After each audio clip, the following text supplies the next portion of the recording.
ऐसे मेकअप कर रही है जैसे साइकिलिंग नहीं कोई फैंसी ड्रेस कंपटीशन में जा रही है। एमिली को इमरजेंसी केस आया होता है तो वो इनके साथ नहीं आ पाती। क्लेयर रेडी होकर आ ही जाती है। रिचर्ड पूछता है कि इतना सज धजने की क्या जरूरत है। क्लेयर कहती है कि पापा ये स्पोर्ट्स है, आप बूढ़े हो गए इसलिए आज के फैशन को आप नहीं जानते। ठीक है मेरी माँ, आप चले। और तभी रिचर्ड को एक कॉल आता है। दरअसल वो आदमी जिसे पुलिस ने कस्टडी में लिया था वो रिचर्ड का फ्रेंड है और वही रिचर्ड को कॉल कर रहा है। रिचर्ड पूछता है, अबे कर क्या दिया तूने इस बार? वो कहते हैं कि यार सिर्फ 200 गरम नशीले पदार्थ बेचा था, उसके लिए मुझे पकड़ लिया तुम्हारे डिपार्टमेंट ने, प्लीज आकर बात कर यार। रिचर्ड भी कहता है कि यार तू भी ना मेरा नाम बदनाम करवा के ही रहेगा, ठहर मैं आता हूँ। अब इस पर क्लेयर डांटती है कि पापा आप हमेशा ऐसा करते हो। फिर रिचर्ड उससे बहुत विनती करता है कि देखो मुझे कोई जरूरी काम आ गया है, बस मैं 1 घंटे में लौट आऊंगा और तुम्हें साइकिलिंग पे जरूर लेकर जाऊंगा। ये कहकर वो निकल जाता है और क्लेयर अपने कंप्यूटर पर किसी चैट वेबसाइट पर अपने फ्रेंड से बातचीत करने लग जाती है। उसका फ्रेंड जिसका नाम डैमियन है वो कहता है कि अगर फ्री हो तो जंगल के पास आ जाओ। क्लेयर भी बहुत बोर हो जाती है तो डैमियन से मिलने के लिए जंगल की ओर निकल जाती है। यह है उसका फ्रेंड डैमियन। इस उम्र में सिगरेट फूंक रहा है। खैर वहां रिचर्ड अपने दोस्त को पर्सनल बेल पर छुड़ा देता है। जब वो घर लौटता है तो क्लेयर नहीं होती। रिचर्ड एमिली को कॉल करके कहता है कि क्लेयर न जाने कहाँ चली गई, अब पर तुम फिक्र मत करो मैं उसे ढूंढ लूंगा। और तभी रिचर्ड के फ्रेंड जोसेफ का कॉल आता है जो खुद भी एक पुलिस ऑफिसर है। वो रिचर्ड को क्लेयर के बारे में कुछ बताता है जिसे सुनकर रिचर्ड के हाथ पैर ठंडे पड़ जाते हैं और वो उसी स्पॉट पर तुरंत पहुंच जाता है। वहां क्लेयर लहूलुहान हालत में होती है और उसे एम्बुलेंस में चढ़ा रहे होते हैं। उसे बेरहमी से अब्यूज करके बुरी तरह पीटा गया है जिसकी वजह से बेचारी मर चुकी है। रिचर्ड की तो दुनिया ही बिखर जाती है और वो बहुत रोता है। वो क्लेयर को देखना चाहता है पर जोसेफ उसे बहुत मुश्किल से रोकता है। पूरा डिपार्टमेंट अब कातिल के पीछे लग जाता है क्योंकि अगर किसी की इतनी हिम्मत है कि एक पुलिस ऑफिसर की बेटी के साथ ऐसा करे तो वो किसी भी लड़की के साथ ऐसा कर सकता है। क्लेयर के फ्यूनरल में बहुत सारे लोग आते हैं लेकिन किसी के समझ में नहीं आता कि वे इस कपल को कैसे दिलासा दें। रिचर्ड और एमिली से दुख बर्दाश्त नहीं होता। कुछ ही दिनों में पुलिस इस केस में एक आदमी को अरेस्ट कर लेती है। इंटेरोगेशन में पता चलता है कि जिस जगह पर क्लेयर अपनी फ्रेंड डैमियन से मिलने गई थी वहां पर ये आदमी भी मौजूद था। पुलिस को इसी पर शक है लेकिन ये कबूल नहीं करता कि इसने कातिल किया है। अपनी बेटी का केस रिचर्ड ले नहीं सकता। लेकिन जब रिचर्ड को पता चलता है कि कातिल को अरेस्ट किया गया है तो वो सीधे इंटेरोगेशन रूम में आकर उस आदमी को शूट करने ही वाला होता है लेकिन सभी उसको रोक देते हैं। वो रिचर्ड को समझाते हैं कि हम इसे सजा जरूर दिलवाएंगे लेकिन तुम इसे शूट करने की बेवकूफी मत करना। एमिली के बारे में सोचो, तुम्हारे बगैर उसका क्या होगा। अब इस सस्पेक्ट के खिलाफ पुलिस के पास कोई सॉलिड एविडेंस नहीं होता। उनके पास सिर्फ इस बात का प्रूफ ही है कि घटना के वक्त उस जगह पर यह आदमी मौजूद था। इसी के आधार पर पुलिस डिपार्टमेंट अपना इन्फ्लुएंस यूज करके इस आदमी को जेल की सजा दिलवा देता है। 1 साल के बाद वो सस्पेक्ट जिसे कातिल बताया गया था वो अपने केस को रीअपील करता है। इस आदमी का नाम है डैनियल। डैनियल का लॉयर कहता है कि पुलिस ने सिर्फ सर्कमस्टेंशियल एविडेंस के आधार पर मेरे क्लाइंट को कातिल बताकर सजा दे दी है, तो क्या उस वक्त जो जंगल में था उसे कातिल बता देती पुलिस? ये सरासर नाइंसाफी है। अब इस केस में जब जजेस किसी नतीजे पर नहीं पहुंच पाते तो वे जूरी की मदद लेते हैं। जूरी इस केस को समझकर ये फैसला सुनाते हैं कि डैनियल ही कातिल है। इस वजह से डैनियल को फिर से जेल हो जाती है। अब डैनियल को 30 या कम से कम 22 साल जेल में सड़ना पड़ेगा। अब जोसेफ जिसने इस केस को इन्वेस्टिगेशन करके क्लोज किया था उसे दूसरे शहर में ट्रांसफर कर दिया जाता है। वो रिचर्ड से विदा लेकर निकलता है। वहाँ जेल में डैनियल एक लेटर लिखता है कि यह जगह बुरे लोगों के लिए है, मेरे रहने की जगह नहीं है, मैंने कोई गलती नहीं की। इस तरह एक लंबा लेटर लिखकर न जाने उसे क्या सोचता है वो उसे रोल करके एक जगह छिपा देता है। फिर वो रिचर्ड के लिए एक और लेटर लिखता है। जब रिचर्ड को लेटर मिलता है तो वो उसे पढ़ने लग जाता है। उसमें लिखा होता है, मुझे पता है आप मुझ पर इतना गुस्सा होंगे कि मुझे मार डालना चाहते होंगे। आपकी बेटी के साथ जो हुआ उसके बाद आपकी क्या हालत हुई होगी ये मैं समझ सकता हूँ। बस इतना पढ़ते ही रिचर्ड गुस्से में उसे फेंक देता है। पर तभी एमिली की आहट आती है तो रिचर्ड उस लेटर को लेकर एक कमरे में चला जाता है। फिर वो आगे पढ़ता है, मुझे पता है कि आप मुझे ही अपनी बेटी का अब्यूजर और कातिल समझ रहे हैं, लेकिन सच तो यह है कि कातिल आज भी आजाद घूम रहा है। मैं बेगुनाह हूँ लेकिन आपके डिपार्टमेंट ने मुझे जेल में बंद कर दिया। कभी ना कभी तो आपको असली कातिल का पता चल ही जाएगा, तब आप मेरी बात को समझेंगे। रिचर्ड जैसे तैसे अपनी लाइफ जी रहा होता है। 1 साल बीत जाता है और रिचर्ड एक दिन अपनी कार में बैठा होता है। तभी रेडियो पर एक न्यूज आती है कि एक साइको कातिल जो छोटे बच्चों का कत्ल करता था वो पकड़ा गया। अब रिचर्ड को शक होता है कि कहीं इसने तो क्लेयर को मार नहीं डाला। जेल में डैनियल को एक लड़की का लव लेटर मिलता है।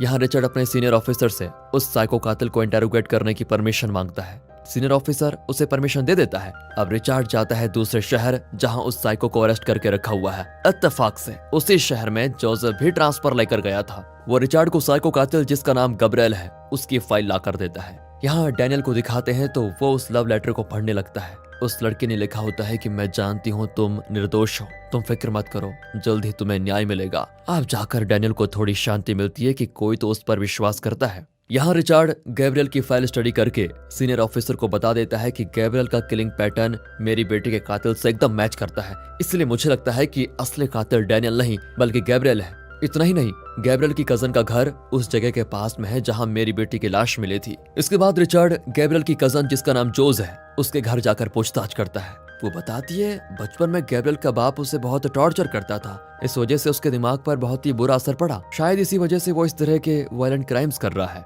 अच्छा वो तो ठीक है, लेकिन 21 जून को वो कहाँ था? जोस कहती है वो मेरे घर में था, शायद बीच में जंगल के अंदर भी कहीं गया था। फिर अगले दिन यानी जून 22 को वो हॉस्पिटल भी गया क्योंकि उसके सर में बहुत दर्द था। जोस रिचार्ड को गैब्रिएल के डॉक्टर का प्रिस्क्रिप्शन भी देती है। अब रिचार्ड जोसेफ को कॉल करके कहता है कि हमें क्लेयर का केस रीओपन करना पड़ेगा। मुझे अपनी बेटी के लिए न्याय चाहिए, लेकिन मैं डैनियल जैसे बेगुनाह को जेल में सड़ते हुए नहीं देख सकता। मुझे क्लेयर के असली कातिल का पता लगाना है और उसे कैसे भी करके सजा दिलवानी है, कठोर सजा। डैनियल रिचार्ड को कई लेटर्स भेजता है। रिचार्ड उन सबको पढ़ता है लेकिन किसी का जवाब नहीं लिखता, पर वो सारे लेटर्स अपने टेबल ड्रॉर में संभाल कर रखता है। अब यहाँ एमिली को दिखाते हैं जो कि एक डॉक्टर है। वो अपनी बेटी की मौत के इतने समय बाद भी उसे भूल नहीं पाती और एक ऑपरेशन के दौरान चीफ डॉक्टर उसे डांटता है कि तुम्हारा ध्यान कहाँ पर है। वो परेशान होकर घर आ जाती है और रिचर्ड को बताती है कि मुझे सस्पेंड कर दिया गया। रिचर्ड भी कह देता है कि कोई बात नहीं, सब ठीक हो जाएगा। रिचर्ड का पूरा शक अब गैब्रिएल पर होता है। गैब्रिएल को इंटेरोगेट किया जाता है, जिस दौरान पता चल जाता है कि मौके वारदात पर गैब्रिएल उसी वक्त मौजूद था जब क्लेयर का कत्ल हुआ था। वे उसे क्लेयर का फोटो दिखाते हैं तो वो कहता है मैंने कई बच्चों को मारा लेकिन इस बच्ची को तो मैंने कभी देखा तक नहीं। वे बार बार पूछते हैं लेकिन वो यही जवाब दोहराता है। अब इसके खिलाफ भी कोई सॉलिड एविडेंस नहीं होता कि इसी ने क्लेयर का कत्ल किया। तो रिचार्ड अब सीन ऑफ क्राइम पर बैठकर सोचता है कि यहाँ क्या क्या हुआ होगा। क्लेयर अपने दोस्त से मिलने आई होगी और बातें करने के बाद दोनों अपने अपने रास्ते चले गए होंगे और तभी कातिल ने क्लेयर को देखा होगा और उससे अब्यूज करके कत्ल कर दिया। तभी रिचार्ड को पीछे से कोई आवाज आती है। वो एक हुडी पहने हुए आदमी को देख लेता है और उसका पीछा करके उसे पकड़ लेता है। रिचार्ड उसे मार नहीं लगता है तो वो कहता है कि सर मेरी कोई गर्लफ्रेंड नहीं है, इसलिए मैं यहाँ पर आने वाले लवर्स को देखकर अपना जी बहला लेता हूँ। रिचार्ड उसे मार कर भगा देता है। अब वो घर आता है तो डैनियल ने फिर कुछ लेटर्स भेजे होते हैं, लेकिन इस बार रिचार्ड उसे जवाब लिखता है कि मुझे पता है तुम इनोसेंट हो। पुलिस ने एक साइको कातिल को पकड़ा है और मुझे पूरा यकीन है कि उसने मेरी बेटी को मारा होगा, लेकिन वो कन्फेस नहीं कर रहा है और हमारे पास इसका कोई एविडेंस भी नहीं कि उसने क्लेयर को मारा। मुझे माफ कर दो क्योंकि बिना कोई गलती किए तुम्हें जेल में सजा भुगतनी पड़ रही है। बस इसी बात का डैनियल को इंतजार था। अब उसे शांति मिलती है कि विक्टिम का पिता उसे बेगुनाह मानता है। अब उसे यकीन हो जाता है कि वो किसी भी तरह खुद को बेगुनाह साबित कर सकता है। अगले ही दिन वो अपने लॉयर को बुलाता है और उसे एक लेटर देता है। लॉयर कहता है कि इसे तो तुम जेल से भी भेज सकते हो। डैनियल कहता है कि मेरे सारे लेटर्स जेलर पढ़ता है, उसके बाद ही उन्हें पोस्ट किया जाता है, लेकिन ये मेरी गर्लफ्रेंड के लिए पर्सनल लेटर है, इसे प्लीज आप खुद जाकर पोस्ट कीजिए। अब रिचर्ड उस डॉक्टर से मिलता है जिसने गैब्रिएल का सर दर्द ट्रीट किया था। रिचर्ड उसे प्रिस्क्रिप्शन दिखाता है तो वो तुरंत पहचान जाता है कि मैं इस पेशेंट को जानता हूँ, पर मुझे तो टीवी पर देखकर पता चला कि ये इतना खतरनाक कातिल है जो बच्चों को भी नहीं छोड़ता। मैंने आपको भी टीवी में देखा था। आई एम सॉरी आपकी बेटी के साथ इतना बुरा हुआ। रिचर्ड कहता है कि मुझे शक है गैब्रिएल ने ही मेरी बेटी को मार डाला होगा, लेकिन मुझे कोई एविडेंस नहीं मिल रहा। डॉक्टर कहता है कि तुम्हारा शक जायज है, लेकिन मैं तुम्हें गैब्रिएल के बारे में एक और बात बताना चाहता हूँ। ये कहकर वो रिचर्ड को घर के अंदर लेकर जाता है। वो क्या बताना चाहता है ये फिलहाल हमें नहीं दिखाया जाता। फिर रिचर्ड एक न्यूज चैनल में जाकर कोई न्यूज फ्लैश करने को कहता है। रिचर्ड बहुत रिक्वेस्ट करता है तो वे मान जाते हैं। फिर रिचर्ड घर आता है तो न्यूज चैनल में फ्लैश करते हैं कि क्लेयर का कातिल डैनियल नहीं बल्कि गैब्रिएल है जो हाल ही में पकड़ा गया है, और अब क्लेयर का पिता यानी पुलिस ऑफिसर रिचर्ड इस केस को रीओपन कर रहा है। ये सुनकर एमिली कहती है कि ये बात तुमने मुझसे क्यों नहीं बताई। रिचर्ड उसे लाख समझाता है कि तुम पहले से क्लेयर के बारे में सोचती रहती हो, इसलिए मैं इस केस के बारे में तुम्हें बताकर तुम्हारा दिल और नहीं दुखाना चाहता था, पर एमिली नाराज हो जाती है। यहाँ तक कि पुलिस स्टेशन में सीनियर ऑफिसर रिचर्ड को डांटता भी है कि क्लोज्ड केस को तुम फिर से ओपन क्यों करना चाहते हो। चलो मान भी लिया कि डैनियल इनोसेंट है और क्लेयर को गैब्रिएल ने मारा, लेकिन गैब्रिएल अपना गुनाह कबूल कहाँ कर रहा है। यहाँ तक कि वो अपने सारे गुनाह कबूल कर रहा है, लेकिन तुम्हारी बेटी को उसने मारा ये तो वो साफ साफ इनकार कर रहा है। सर यही तो उसकी ट्रिक है सर। लेकिन रिचार्ड एविडेंस भी तो नहीं है। और इनकी बातों के बीच ही सीनियर ऑफिसर को एक कॉल आता है। एक औरत इन्हें गैब्रियल के बारे में कुछ बताना चाहती है। वे उस औरत से मिलते हैं जिसका नाम है जूलिया। वो बताती है कि मेरी एक आदत है कि मैं जहाँ भी जाती हूँ, जो कुछ भी देखती हूँ, उसकी ड्राइंग बनाकर रखती हूँ। जून 21 को मैं उस जंगल में गई, वहाँ मैंने गैब्रियल को देखा था।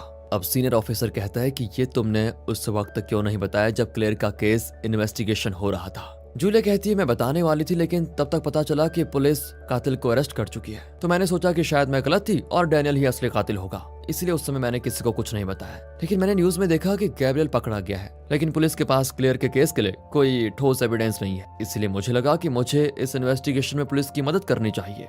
सीनियर बार बार पूछता है क्या तुम कोर्ट में गवाही दोगी? वो कहती है हाँ, एक छोटी बच्ची को न्याय दिलाने के लिए मैं कहीं पर भी सच बताने को तैयार हूँ। अब रिचार्ड कॉन्फिडेंटली क्लेयर का केस रीओपन करता है, उसकी रीअपील करने की तैयारी करता है ताकि वो डैनियल को जेल से छुड़ा पाए। घर पर एमिली रिचार्ड का टेबल ड्रॉर खोलकर डैनियल के लिखे हुए लेटर्स को देख लेती है और उन्हें पढ़कर वो टेंशन हो जाती है। वो रिचर्ड से पूछती है क्या उस कातिल के इन्हीं लेटर्स को पढ़कर तुम्हें उस पर दया आ गई और इसलिए तुम उसे इनोसेंट कह रहे हो? ये सब करके तुम दोबारा मुझे अपनी बेटी के साथ हुई नाइंसाफी की याद दिला रहे हो। अब मैं तुम्हारे साथ नहीं रह सकती। ये कहकर वो अपना बैग पैक करके घर से चली जाती है। रिचर्ड भी उसे रोकता नहीं और अब अचानक मूवी की शुरुआत वाले सीन को दिखाते हैं। रिचर्ड क्लेयर के साथ साइकिलिंग जाने के लिए तैयार है। तभी उसका दोस्त जो नशीले पदार्थ बेचता है वो कॉल करके रिचर्ड से मदद मांगता है, लेकिन इस बार रिचर्ड कॉल कट कर देता है और क्लेयर से कहता है कि चलो बेटी साइकिलिंग के लिए चलते हैं। पर क्लेयर कहती है कि सॉरी पापा, मैं नहीं आ पाऊंगी। रिचर्ड पूछता है क्यों बेटी? क्लेयर कहती है मैं तो मर चुकी हूँ पापा।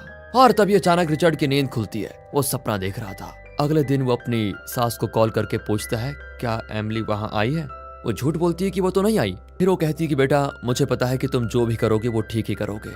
और अब कोर्ट में होती है हेयरिंग शुरू। जूलिया गवाही देती है कि मैंने इस आदमी को यानी गैब्रियल को उस दिन जंगल में देखा था। इस पर गैब्रियल कहता है कि मैं अक्सर वहाँ टहलने जाता था क्योंकि मुझे वो जगह बहुत ही पसंद थी, शायद तब इस लड़की ने मुझे देखा होगा। अब गैब्रियल से पूछा जाता है कि क्या तुम्ही ने उस छोटी लड़की का कत्ल भी किया था? गैब्रियल कहता है कि देखिए मैं बार बार कह चुका हूँ कि मैंने उस बच्चे को कभी देखा तक नहीं, और जब मैं बाकी सारे कत्ल को कबूल कर रहा हूँ तो उस बच्चे का कत्ल कबूल करने में मेरा क्या जाएगा, लेकिन मैं इसलिए कबूल नहीं कर रहा हूँ क्योंकि मैंने उसको मारा नहीं। अब इसका लॉजिक भी सभी को ठीक लगता है। क्या आपको भी इसकी बात सच लगती है दोस्तों? कमेंट करके बताइएगा। लेकिन जूरी का डिसीजन फाइनल होता है। वे क्लेयर के केस की डिटेल्स डिस्कस करके बताते हैं कि डैनियल के खिलाफ कोई सॉलिड एविडेंस न होने के कारण उसे सजा नहीं मिलनी चाहिए। डैनियल बहुत ही खुश होता है कि आखिर उसे बेगुनाह साबित कर दिया गया। रिचर्ड उसके लिए खुश जरूर होता है, लेकिन अब भी वो अपनी बेटी को न्याय नहीं दिला पाया। डैनियल अपने जेल सेल में चीजें पैक कर रहा होता है क्योंकि वो आजाद होने वाला है। तब वो उस लेटर को निकालता है जो उसने छुपा कर रखा था।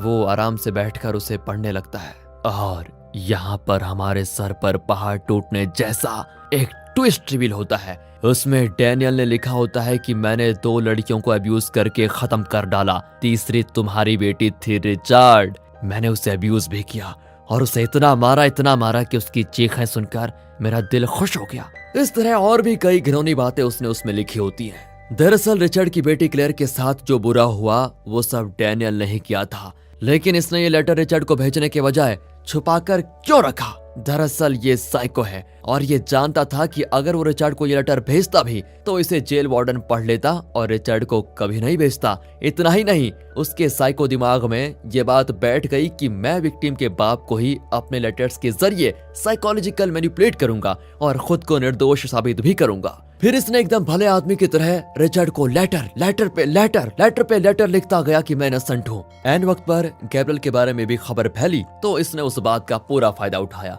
इसकी हर चाल से बेखबर रिचर्ड ने अपनी बेटी के कातिल को ही रिहा होने में मदद कर दी। वो बेचारा अब भी गैब्रियल को ही क्लेयर का कातिल मान रहा है। अब डैनियल एकदम संत जैसे शांत एक्सप्रेशन के साथ टीवी चैनल्स को इंटरव्यू दे रहा है कि मुझे भगवान पर विश्वास है और भगवान ने ही मुझे न्याय दिलाया है। फिर डैनियल अपनी लवर से मिलता है जो उसे लेटर्स भेजा करती थी। ये कोई और नहीं जूलिया है, जिसने गैब्रियल के खिलाफ गवाही देकर डैनियल को इनोसेंट साबित करने में मदद की है।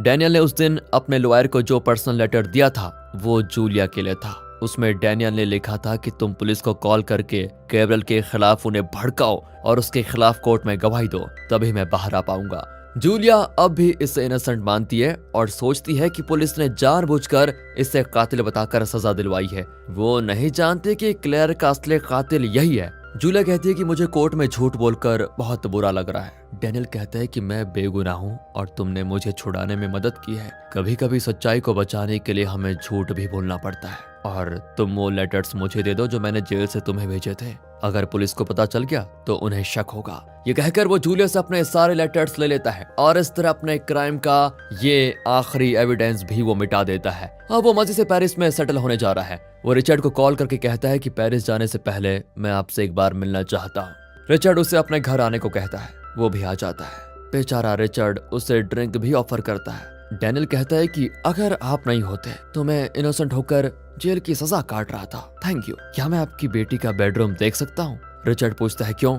डैनियल कहता है मैंने आपकी बेटी को नहीं देखा है, इसलिए मैं कम से कम उसका कमरा देखना चाहता हूँ। रिचर्ड भी उसे क्लेयर के कमरे में लेकर जाता है। दरअसल डैनियल अपने ईगो को खुश करना चाहता था कि ये देखो, मैं अपने ही विक्टिम के घर पर उसके पिता के साथ उसी के कमरे में आ गया हूँ, मुझे कोई नहीं पकड़ सकता। तभी अचानक से उसे चक्कर आने लगते हैं और वो गिरकर बेहोश हो जाता है। रिचर्ड उसके हाथ पैर बांधकर मुंह पे टेप लगाकर उसी जगह पर लेकर जाता है जहां क्लेयर मरी पड़ी थी। फिर वो डैनियल के सामने बैठ जाता है और कहता है तुमने मुझे गधा समझा है क्या?